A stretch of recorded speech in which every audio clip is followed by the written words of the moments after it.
현대과학의 빅뱅 이론은 하나님의 창조론과 얼마나 다른 주장일까?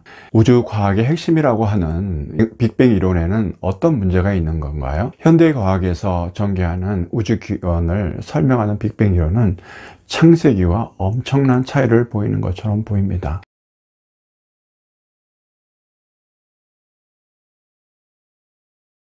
빅뱅 이론에 따르면 우주가 생성하는데 어떤 시점에 원인 물질이 존재하였다고 부정합니다. 그런데 빅뱅 이론에 따르면 우주 생성이 시작한 시점과 원인 물질이 무엇인가에 대해서 설명을 하지 못하고 있습니다. 즉 빅뱅 이론에서는 어떤 최초 시점에서 최초의 원인 물질이 존재한다고 가정하면서 과학적으로 최초의 시점과 최초의 원인 물질이 언제이고 어떤 물질로 구성되어 있는지 과학적으로 설명하지 못하고 있습니다. 단지 빅뱅 이론에 따르면 우주는 아주 오랜 시점에 초고온, 초고밀의 원인 물질이 존재하였고 이 원인 물질이 폭발하여 우주가 시간이 경과하면서 지속적으로 팽창하였다고 주장만 하고 있습니다.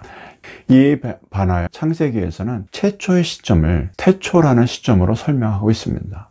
또 원인 물질을 하나님의 말씀이라고 설명하고 있습니다. 놀랍게도 하나님이 태초의 말씀으로 창조하신 우주 생성이 우주의 시작점과 원인 물질이 무엇으로 구성되어 있는지 설명하는 핵심적인 주제가 됩니다. 즉 빅뱅 이론은 우주 생성의 출발점인 원인 물질이 무엇으로 구성되어 있는지 설명하지 못하고 있지만 창세기에서는 하나님의 말씀으로 창조되었다고 말씀하고 계십니다. 그러므로 일반 성도님들이 빅뱅 이론을 과학적으로 생각하고 있고 창조론은 신화와 같은 이야기라고 치부할 수 있겠지만 결코 그렇지 않습니다.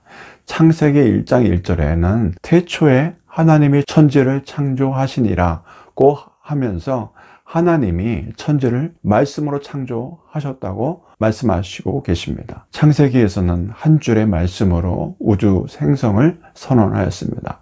더구나 창세기에서는 우주의 시작 원인이 바로 하나님이라고 말씀하고 있지만 빅뱅 이론에서는 우주의 시작과 우주의 시작의 원인 물질에 대해서 전혀 설명하지 못하고 있습니다. 그럼 창세기는 우주 생성의 원인을 명확히 설명하였지만 빅뱅 이론은 대신 우주의 팽창 과정을 자세히 설명했다는 점에서 다른 차이점이라고 볼 수 있습니다. 즉 빅뱅 이론은 하나님의 우주 창조 과정에 대해서 자세히 설명한다고 볼 수 있습니다. 지금까지 창세기와 빅뱅 이론 간의 차이점을 설명드렸습니다. 여러분, 현대과학에서 빅뱅 이론을 신봉하는 분들은 현대과학만이 우주 창조를 설명하는 과학적인 해석이라고 생각하시는 분들이 계십니다.